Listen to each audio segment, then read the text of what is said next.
So, it looks like some of you guys wanted me to talk about Nintendo related stuff, and I was thinking about different topics here. As you can see, I got some other stuff here. I might do a collab with Larry, maybe if I ask him later, if he wants to do a critiquing Game Freak. But Pokemon battles, people seem to enjoy that too, so I will start uploading those more.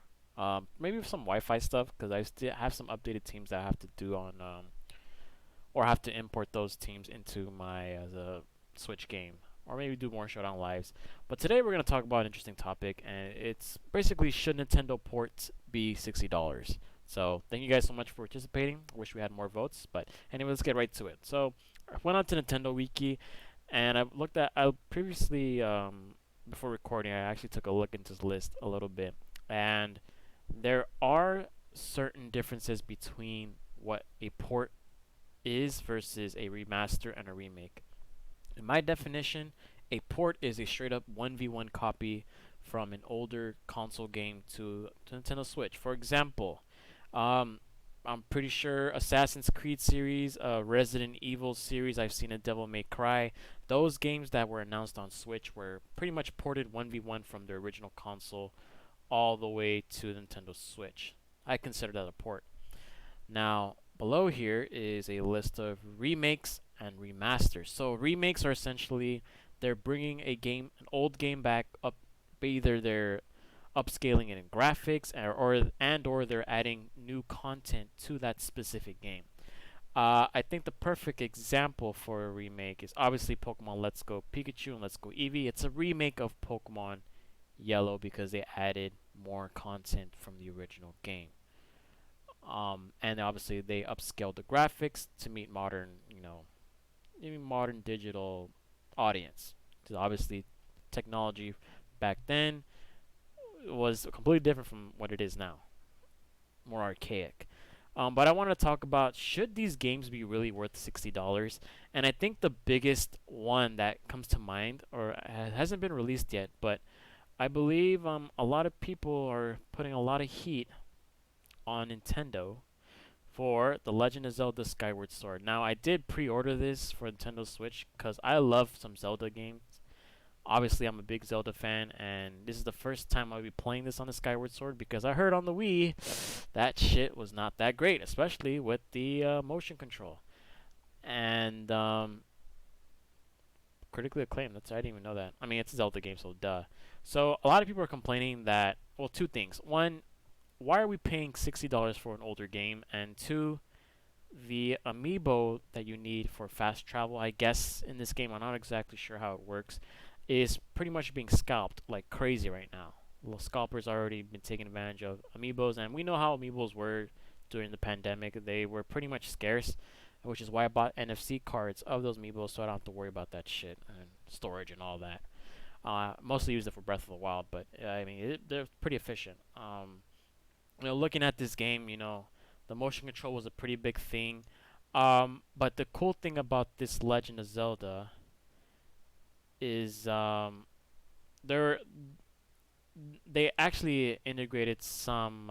It's right here, Skyward Sword HD. This is set to be released in 2 days, which I'm pretty excited for. I actually do want to play a new Zelda game because I loved Breath of the Wild. I love Twilight Princess. Pretty much, literally all the main title ones. Majora's Mask, Ocarina of Time.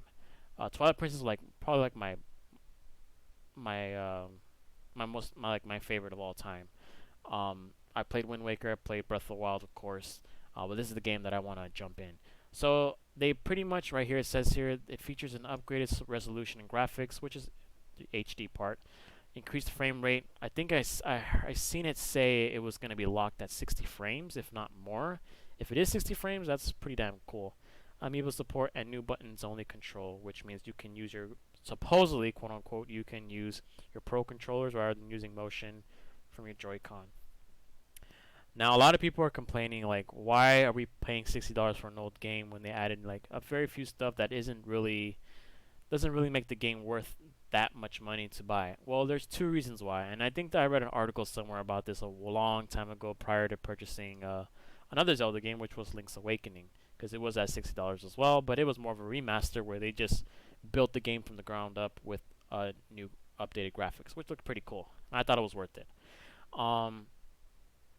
I I think the reason why there's two reasons why. It's economics and a manufacturing standpoint. From the manufacturing standpoint, obviously it takes more resources to build these games into a essentially what is a chip. And the reason why DS games were $40 was because the chip didn't take that much cost to build it. Whereas the Nintendo Switch is more informational demanding. There's bigger storage system within those games. Like you notice, a lot of games on the Nintendo Switch now are north of 10 gigabytes, which is compared to the PS5s and the Xboxes of the world, like it's not that much, but in Nintendo's history, it's pretty damn big. And from the economic standpoint, if these games, like for example, Nintendo is very notorious when it comes to pretty much when it comes to protecting their AAA title games. Mario, Zelda, Kirby, you name it. And oftentimes those games, outside of a few, exceptions, they're always $60. Like for example, Breath of the Wild, Mario Kart 8, those are the two I can, and Super Mario Odyssey. Those are like the three titles I can think of off the top of my head. They're always going to be $60 unless there's a sale, unless you buy them at Walmart for $50, because they like to protect those games. They're super anti-piracy about it, meaning that if you try to make a mod out this game, you most likely going to be getting a cease and desist. So yikes! Don't ever get in trouble with that. But anyways, a cease and desist, I should say. But they like to protect their games a lot, and the reason why they're $6 is because, from an economic standpoint, it's like, well, if these games are always gonna make the big bucks from us, which meaning that they're gonna sell a million.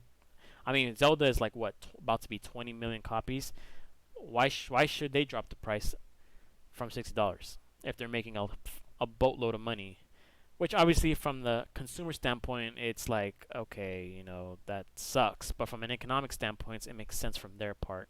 Obviously, for me personally, I can probably say on behalf of the consumers, we would like to buy our games at a lower price, and it usually doesn't happen with those kinds of games. Um, but now the controversy is it's now a port that is upscaled resolution. I got some new features and all that good stuff. Uh, New features in game, which I've heard they were somewhat okay, and the Amiibo support and button control layout, whatever. But people say it's not worth it because it's literally a port. Now, obviously, this is the first time Nintendo has done something like this. We've seen there's a bunch of games here. You guys want to check it out? It's on Nintendo Wiki. Mario Kart 8 Deluxe, which I'm pretty sure is like the most famous one. I don't think anyone gave a damn about this being a port or not because people love Mario Kart, especially when it got released literally almost 2 months, a month into the lifespan of Nintendo Switch. Everybody wanted to play this game. The DLC, it had minor gameplay changes, new characters, which everyone loves in Mario Kart 8. This is like the hottest selling game on the Switch, if I'm not mistaken. But I don't know. Is it people pick and choose their fights, or what's going on here? Because Mario Kart 8 Deluxe essentially is a port from the Wii U, but obviously because it's so popular and everybody universally loves it, they didn't give a damn paying $60. But I've usually seen this game very cheap because obviously it's been around for quite a while. But the crazy thing about it, it's a port. It's not like it's a remake or a remaster, so do people seem to just forget what they decide to fight for? Pikmin 3 Deluxe came out, and I believe it was a port with some DLCs, brand new co-op and all that. So is it really considered a port? If they add more stuff into it, but the graphics are still the same, is it really considered a port, or is it a remake? And do people care? Now, obviously, another Pikmin 3 is another franchise that people have been waiting for. But again, this was another game where people say, is it really worth $60 for me to play the same game that just got tweaked and or added new stuff into it? I don't know. So, and there are other pretty interesting stuff here in Nintendo. In the this is the remasters, right? So the remasters, Capcom actually is very consumer friendly. I've noticed like a bunch of the Resident Evil games, whether on Switch or PC, are not worth $60. Because usually they're the older games and all that. I've seen them on sale like pretty much the entire year. Street Fighter 5, the Ultimate Collection, other fighting games that are not Capcom, like Mortal Kombat. Those guys are always at a discount price rather than their full price. Are they consumer friendly? Maybe. I wouldn't know that much. The next one that comes to mind is Super Mario 3D World. Now, obviously, because it's a Mario game, everybody loves Mario.